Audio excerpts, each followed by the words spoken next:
আসসালামু আলাইকুম। সম্মানিত দর্শক, আশা করি আপনারা সবাই অবশ্যই ভালো আছেন এবং সুস্থ আছেন।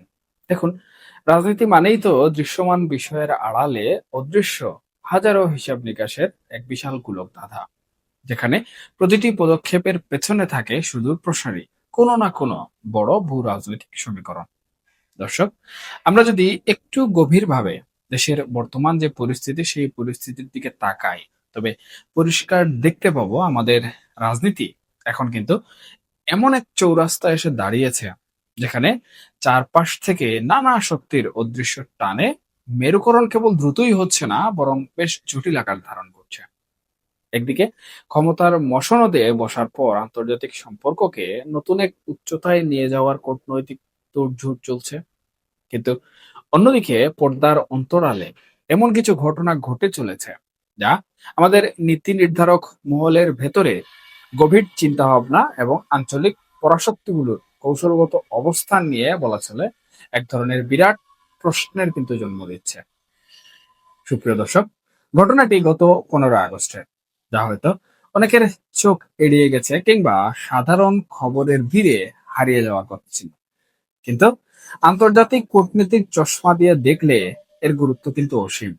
ভারতের অত্যন্ত অভিজ্ঞ ও প্রখ্যাত সাংবাদিক চন্দন নন্দী উত্তর পূর্ব ভারতের শীর্ষস্থানীয় গণমাধ্যম নর্থ ইস্ট নিউজে একটি বিস্ফোরক প্রতিবেদন প্রকাশ করলেন।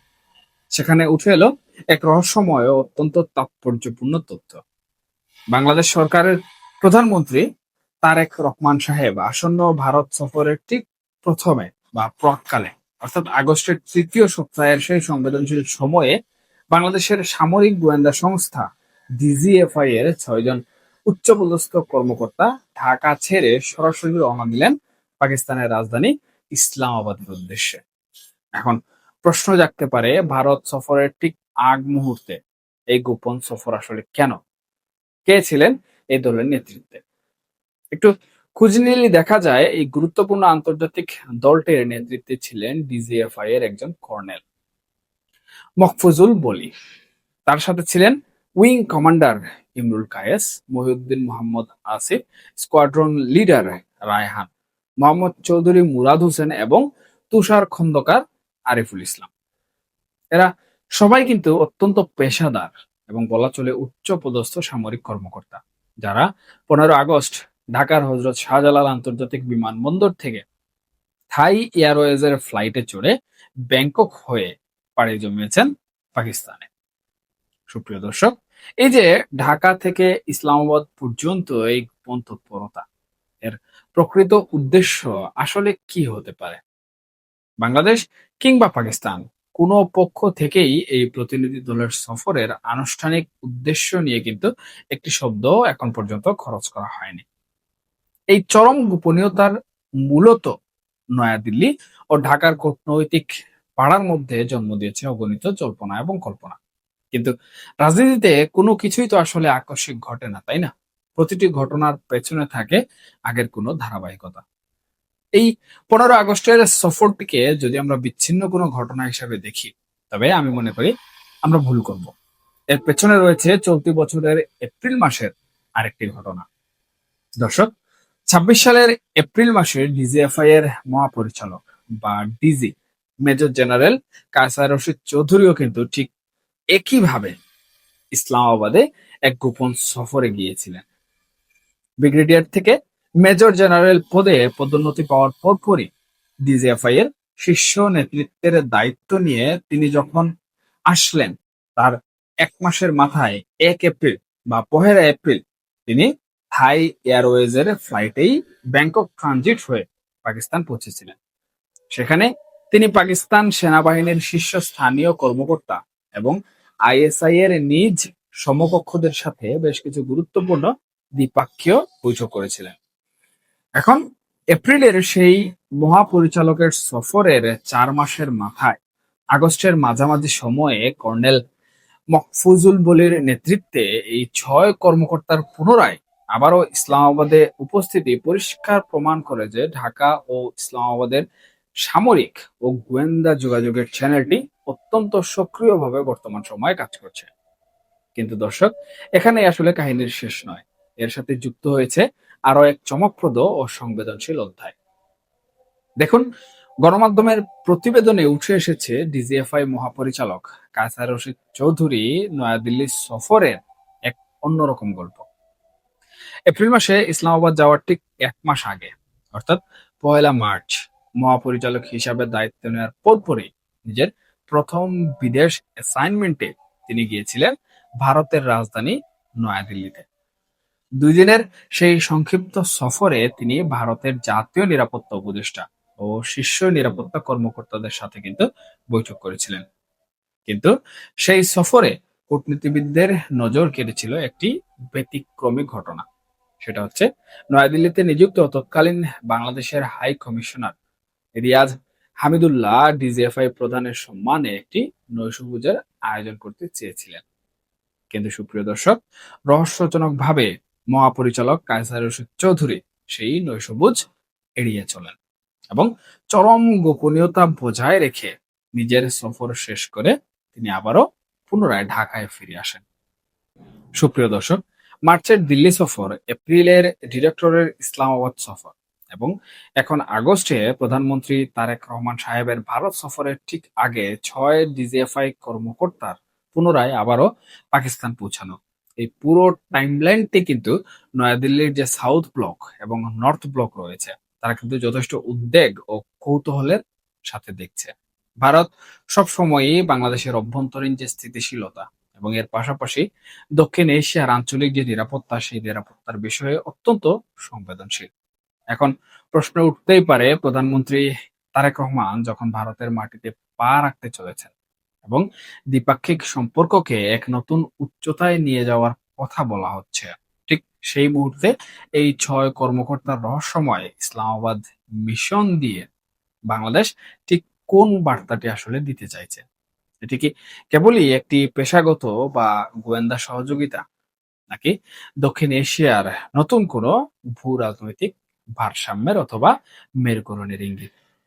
সুপ্রিয় দর্শক, এই ভূ রাজনৈতিক টানাপোড়েন এবং জটিলতার মাঝেই আরেকটি পুরনো এবং অমীমাংসিত ক্ষত বারবার কিন্তু সামনে চলে আসছে, আর তা হলো রোহিঙ্গা সংকট।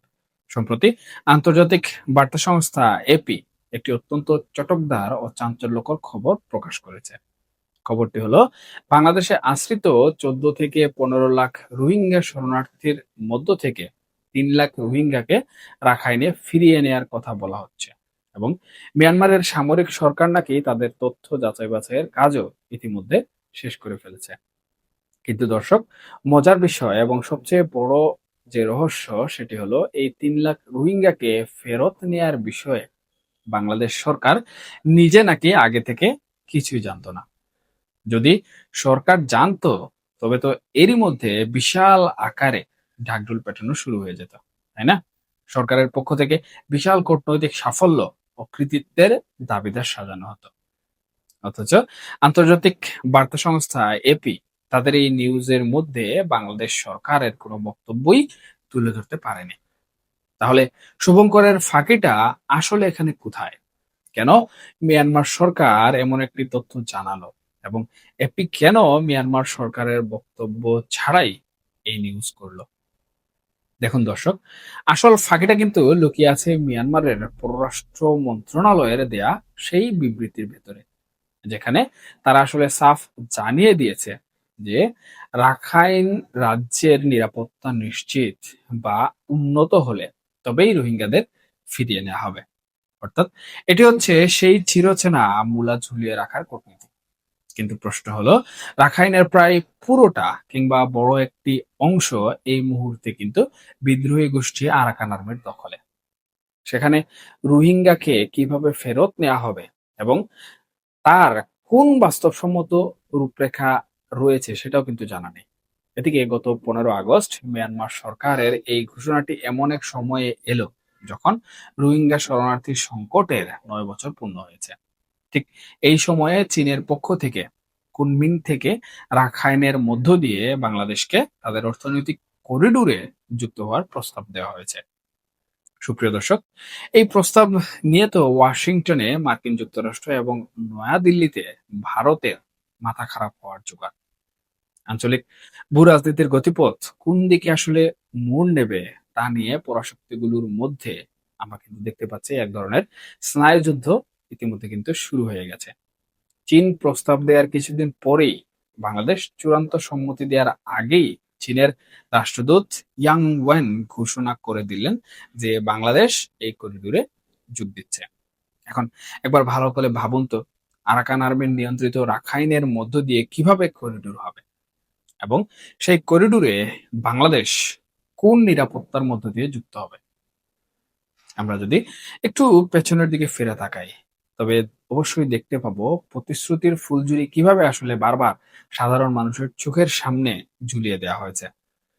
দর্শক, বিগত দিনেও কিন্তু দফায় দফায় প্রতিশ্রুতি দেওয়া হয়েছিল যে রোহিঙ্গাদের ফেরত দেওয়া হবে, তাদের তথ্য যাচাই বাছাই করা হবে। শেষ পর্যন্ত মিয়ানমার কি জানিয়েছে? মিয়ানমার জানিয়েছে যে 8,28,000 শরণার্থীর মধ্য থেকে 4,26,000 জনের তথ্য যাচাই করে তারা মাত্র 3 লাখ মানুষকে রাখাইনের বাসিন্দা বলে নিশ্চিত করেছে। আবার একই সাথে তারা 1,13,000 মানুষের তথ্য যাচাই অসম্ভব বলে জানিয়েছে, এবং 4,000 মানুষকে সন্ত্রাসী কর্মকাণ্ডের সাথে জড়িত বলে কিন্তু তারা চিহ্নিত করেছে। তাহলে কি দাঁড়ালো? অর্থাৎ মিয়ানমার যে সহজে রোহিঙ্গাদের ফেরত নেবে না, এটি কিন্তু দিবালোকের মতো স্পষ্ট এক চরম বাস্তবতা। কিন্তু এরপরেও আসলে থেমে নেই প্রচারণার রাজনীতি। দর্শক, মিয়ানমার সরকারের পক্ষ থেকে এই বিবৃতি আসার পরেই আমাদের দেশের রাজনৈতিক অঙ্গনে নানা কথা কিন্তু ইতিমধ্যে শুরু হয়ে গেছে। ঠিক যেমনটা কিছুদিন আগে দেখা গিয়েছিল যখন প্রধানমন্ত্রী মালয়েশিয়া ও চীন সফর করে আসলেন। সেই সময় দেশ জুড়ে কি বিশাল ঢাকঢুলি না আসলে পেটানো হলো, এবং দাবি করা হলো মালয়েশিয়ার শ্রমবাজারে যে সংকট ছিল, শ্রমিক যাওয়া বন্ধ ছিল, সেই পথ নাকি উন্মুক্ত হয়ে গেছে। কিন্তু কাজের কাজ বাস্তবে কি হলো, বা কবে থেকে শ্রমিক যাওয়া শুরু হবে, তার কোনো সুনির্দিষ্ট নিশ্চয়তা কি সাধারণ মানুষ আসলে পেয়েছিল? একইভাবে চীন সফর থেকেও কিন্তু বিশাল অর্জনের কথা বলা হলো, অথচ চীন থেকে এখন পর্যন্ত কোনো বড় ধরনের অর্থনৈতিক সহযোগিতা বা বিনিয়োগের সুনির্দিষ্ট কোনো ধরনের নিশ্চয়তা কিন্তু মেলেনি। শুধুই আশ্বাস, আর আশ্বাসের বেড়া জালে আটকে আছে আমার দৃষ্টিতে সম্পূর্ণ কূটনীতি এবং রাজনৈতিক ভারসাম্য। সুপ্রিয় দর্শক, ডক্টর ইউনূসের নেতৃত্বাধীন যে অন্তর্বর্তীকালীন সরকার ছিল, সেই অন্তর্বর্তীকালীন সরকারের সময়ও আমরা কিন্তু একই চিত্র দেখেছি। তখন ডক্টর ইউনূসের নিরাপত্তা বিষয়ক উপদেষ্টা এবং মিয়ানমার ও রোহিঙ্গা বিশেষ বিশেষ দূত ডক্টর খলিলুর রহমান লম্বা লম্বা গলা করে কিন্তু বলেছিলেন সামনের ঈদের আগে রোহিঙ্গারা তাদের নিজ মাতৃভূমিতে ফিরে গিয়ে ঈদ উদযাপন করবে।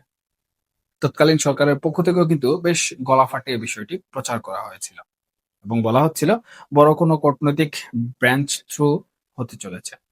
সেই খলিলুর রহমান সাহেব এবং ডক্টর ইউনূসের আশ্বাসের বাস্তবায়ন কোথায় গিয়ে ঠেকেছিল তা কিন্তু আজ আর কারোই অজানা নয়। এখন বর্তমান সরকারের মন্ত্রী ও প্রতিনিধিরাও যখন আসলে রোহিঙ্গা প্রত্যাবাসন বা অন্য কোনো আন্তর্জাতিক ইস্যু নিয়ে বড় বড় কথা বলেন, তখন ঠিক একই রকম এক আশ্বাসের পুনরাবৃত্তি কিন্তু দেখতে পাওয়া যায়। কিন্তু প্রশ্ন হচ্ছে, কাজের কাজ আসলে কোথায়? কাজের কাজ তো দেখা যাচ্ছে শূন্যের কোঠায় রয়েছে। দর্শক, সব মিলিয়ে যদি আমরা আজকের ভূ রাজনৈতিক চিত্রটি একসাথে কোনোভাবে মেলানোর চেষ্টা করি, তবে কি দেখব? তবে আমরা দেখতে পাবো দেশ এক বিশাল ও জটিল সমীকরণের মধ্য দিয়ে এগুচ্ছে। একদিকে ডিজিএফআই এর উচ্চপদস্থ কর্মকর্তাদের গোপন ইসলামাবাদ মিশন, অন্যদিকে প্রধানমন্ত্রী তারেক রহমানের আসন্ন দিল্লি সফর। এই দুইয়ের মাঝে দাঁড়িয়ে বাংলাদেশ কিন্তু এক অদ্ভুত ভারসাম্য বজায় রাখার চেষ্টা করছে। কিন্তু এই ভারসাম্য রক্ষা করা কি এতই সহজ? একদিকে আমেরিকার কৌশলগত চাপ, অন্যদিকে ভারতের দীর্ঘদিনের নিরাপত্তা ও আস্থার প্রশ্ন, আর এর মাঝখানে চীনের অর্থনৈতিক করিডোরের লোভনীয় এবং অনেক ঝুঁকিপূর্ণ প্রস্তাব। সব মিলিয়ে আমাদের পররাষ্ট্র নীতিতে এক বিশাল টানাপোড়েন কিন্তু বর্তমান সময়ে তৈরি হয়েছে। রোহিঙ্গা সংকটের মতো একটি মানবিক ইস্যুকে বারবার ভূ রাজনীতির গুটি হিসাবে ব্যবহার করা হচ্ছে, আর আমাদের দেশের যারা সাধারণ মানুষ, সেই সকল সাধারণ মানুষ ও রাজনৈতিক নেতৃত্ব কেবল আশ্বাসের সাগরে ভাসছে। দেখুন, রাজনৈতিক মেরুকরণ এখন শুধু দেশের ভেতরে ক্ষমতার পালাবদলের মধ্যে কিন্তু কোনোভাবে সীমাবদ্ধ নেই। এটি আন্তর্জাতিক সম্পর্কের প্রতিটি ভাজে ভাজে, প্রতিটি খাঁজে খাঁজে কিন্তু ছড়িয়ে পড়েছে। আগামী দিনে আমাদের এই ভূ রাজনীতির নৌকা কোন ঘাটে গিয়ে ভিড়বে এবং এই জটিল সমীকরণের গোলকধাঁধা থেকে দেশ কিভাবে আসলে বেরিয়ে আসবে, তার উত্তর হয়তো সময় নিজেই এসে বলে দেবে। কিন্তু বর্তমানের এই দৃশ্যপট আমাদের চোখের সামনে এক গভীর আশঙ্কা এবং এর সাথে সাথে বিশাল এক ভাবনার মেঘ কিন্তু জমিয়ে দিচ্ছে। এখনকার মতো এ পর্যন্তই। সবাই ভালো থাকুন, সুস্থ থাকুন, অবশ্যই অবশ্যই নিরাপদে থাকুন। দেখা হবে পরবর্তী কোনো বিষয়ে, পরবর্তী কোনো আলোচনায়। ধন্যবাদ সবাইকে। আল্লাহ হাফেজ।